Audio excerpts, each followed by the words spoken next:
Yang kedua ini yaitu ada Teh Sondaken Wasista. Nah, untuk Teh Sondaken Wasista ini apakah sudah ada di Zoom? Ya, sudah hadir, Kang. Ya, gimana nih Teh kabarnya? Alhamdulillah baik. Kang Rivaldi gimana kabarnya hari ini? Alhamdulillah baik juga nih Teh. Gimana puasanya lancar Teh? Alhamdulillah sejauh ini lancar, Kang. Alhamdulillah. Gimana udah siap untuk memaparkan materinya? Insya Allah siap. Oke, baik langsung saja kepada Teh Sondaken Wasista. Waktu dan layar, saya persilahkan. Baik, terima kasih Kang Rivaldi. Sebelumnya, Assalamualaikum warahmatullahi wabarakatuh. Yang saya hormati teman-teman peserta serta Pak Tovan selaku guru BK di SMA 4 Karawang. Sebelumnya kami dari kelompok 5 kelas 6D yang terdiri dari saya sendiri, Sondaken Wasista, dan juga rekan saya, Vicky Mentari Aprilian, yang akan memaparkan materi mengenai inovasi dalam pengelolaan keuangan. Boleh di next?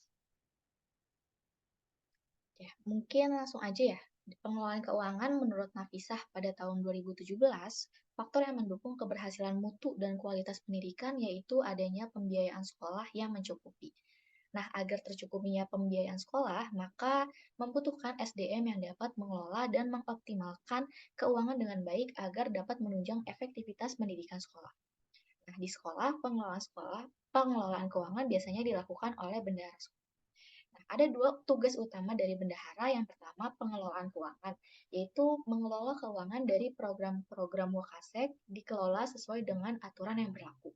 Yang kedua, penyusunan keuangan, yaitu membuat surat pertanggungjawaban atau SPJ dan laporan keuangan yang sudah digunakan. Untuk sumber dana sekolah di SMA 4 Negeri Karawang ini ada dua sumber, yaitu yang pertama dari biaya operasional pendidikan daerah atau BOPD diberikan kepada SMA, SMK, SLB negeri untuk membiayai penyelenggaraan pendidikan yang tidak dapat dibiayai oleh BOS reguler. Nah, komponen penggunaan BOPD biasanya untuk kegiatan pembelajaran dan ekstrakurikuler, peningkatan kompetensi sumber daya pendidikan dan teknik, penyelenggaraan atau mengikuti peningkatan kompetisi, kegiatan evaluasi pembelajaran, dan kegiatan-kegiatan lainnya sebagaimana tercantum dalam Juknis BOPD nomor 165 tahun 2021. Nah, kemudian untuk sumber dana yang kedua yaitu bantuan operasional satuan pendidikan yang dana alokasinya khusus non-fisik untuk mendukung biaya operasional non-personalia bagi satuan pendidikan. Nah, juknis pengelolaan dana BOSP tercantum dalam Permendikbudristek nomor 63 tahun 2022. Selanjutnya ada perencanaan pengelolaan keuangan. Nah, perencanaan BOPD sudah diatur langsung dari Provinsi Jawa Barat. Kemudian untuk perencanaan BOSP sudah diatur dalam Permendagri nomor 3 tahun 2023 dan Permendikbud. Nah, kemudian ada pun pihak-pihak yang terlibat dalam perencanaan pengelolaan keuangan. Di antaranya ada Wakasek bagian kurikulum, bagian humas, bagian kesiswaan, dan bagian sarana dan prasarana. Oke, selanjutnya ada mekanisme penyaluran dana berdasarkan hasil wawancara dengan salah satu bendahara di SMA 4. Mekanisme penyaluran dana terdiri dari dua, karena tadi sumber dananya ada dua ya. Yang pertama untuk BOSP, penyaluran dananya itu terbagi menjadi dua tahap, sebagaimana tercantum dalam PMK 204 tahun 2022, pasal 21 ayat A dan B. Tahap 1 disalurkan paling banyak 50% dari pagu alokasi provinsi, kabupaten atau kota paling cepat bulan Januari tahun anggaran berjalan. Untuk tahap kedua, disalurkan sebesar sisa dari pagu alokasi provinsi, kabupaten, kota paling cepat bulan Juli tahun anggaran berjalan. Nah, kemudian untuk sumber dana yang kedua yaitu BOPD, pencairan BOPD didasarkan melalui pengajuan terlebih dahulu oleh sekolah. Nah, penyaluran dilakukan dengan mekanisme TU atau tambah ulang dan LS atau langsung, yang biasanya dilaksanakannya melalui transfer ke rekening satuan pendidikan. Oke. Selanjutnya ada beberapa prinsip dari pengelolaan keuangan. Yang pertama ada transparansi, akuntabilitas, efektivitas, dan efisiensi. Nah, untuk transparansi ini artinya adanya keterbukaan dalam mengelola suatu kegiatan. Jadi, segala sesuatu yang sumber keuangannya, jumlahnya, rinciannya, penggunaannya itu dapat dipertanggungjawabkan dan harus jelas sehingga memudahkan pihak-pihak yang berkepentingan untuk mengetahuinya. Nah, untuk akuntabilitas, penggunaan uang sekolah dapat dipertanggungjawabkan sesuai dengan perencanaan yang telah ditetapkan. Nah, berdasarkan perencanaan tersebut dan peraturan yang berlaku, maka pihak sekolah membelanjakan uang tersebut dengan bertanggung jawab. Untuk prinsip yang ketiga yaitu prinsip efektivitas. Pengelolaan keuangan dikatakan memenuhi prinsip efektivitas jika kegiatan yang dilakukan dapat mengatur keuangan untuk membiayai. Untuk prinsip yang keempat adalah prinsip efisiensi, yaitu perbandingan yang terbaik antara masukan dan pengeluaran yang dapat dilihat dari dua hal, yaitu penggunaan waktu, tenaga, dan biaya, dan yang kedua hasil. Dapat dikatakan efisien jika dengan penggunaan waktu, tenaga, dan biaya tertentu memberikan hasil sebanyak-banyaknya baik kuantitas maupun kualitasnya.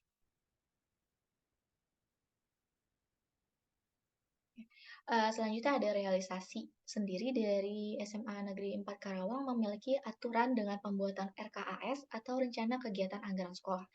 Biasanya pembiayaan ini bergerak berdasarkan RKAS tersebut. RKAS dibentuk dengan berlandaskan Permendikri dan Juknis yang sudah ditentukan. Nah, pengelolaan keuangan yang dilaksanakan tentunya diawasi. Pengawasan pengelolaan pembiayaan dari BOPD dilakukan setiap 1 bulan sekali melalui verifikasi, sedangkan pengawasan pengelolaan BOSP dilakukan setiap 1 semester sekali. Nah, verifikasi dilakukan oleh pihak KCD Cabang Dinas, Provinsi Jawa Barat, dan BPK. Nah, ada pun beberapa penghambat yang yang dirasakan oleh bendahara sekolah dalam pengelolaan keuangan. Yang pertama adalah pelaporan yang harus diselesaikan setelah dana turun, sehingga pelaporan tersebut menghambat kerja dari pihak bendahara sekolah. Untuk yang kedua, yaitu evaluasi pembiayaan yang dilakukan oleh pihak manajemen sekolah berupa pengecekan progres dari pembiayaan tersebut. Nah, mungkin segitu saja pemaparan dari kami ya. Terima kasih untuk teman-teman semuanya. Mohon maaf apabila masih terdapat kesalahan dan kekurangan dalam penyampaian materi ini. Untuk selanjutnya dikembalikan lagi ke Kang Ripaldi selaku moderator. Terima kasih. Wassalamualaikum warahmatullahi wabarakatuh. Waalaikumsalam warahmatullahi wabarakatuh. Terima kasih nih Teh Sonda telah memaparkan materinya. Gimana jadi teman-teman yang ada di Zoom meeting ini apakah ada yang ingin bertanya? Oke, jangan malu-malu untuk bertanya nih teman-teman. Apa mungkin karena sudah jelas nih dari pemaparan Teh Sonda, makanya nggak pada nanya? Atau gimana nih? Ada yang resen tuh. Teh silahkan Teh. Teh Cindy untuk pertanyaan silahkan. Iya, Assalamualaikum, izin masuk. Sebelumnya Kang Teteh semuanya, izin memperkenalkan diri, nama saya Cindy dari PMTK 20 dari kelas 6D. Ya, sebelumnya izin bertanya Teh Sonda, tadi kan udah ngebahas mengenai keuangan ya. Dari Teteh sendiri itu udah, maaf, dari sekolahnya sendiri itu udah sesuai belum ya Teh sama peraturan Kemendikbud mengenai keuangannya? Terima kasih Teh, Kang.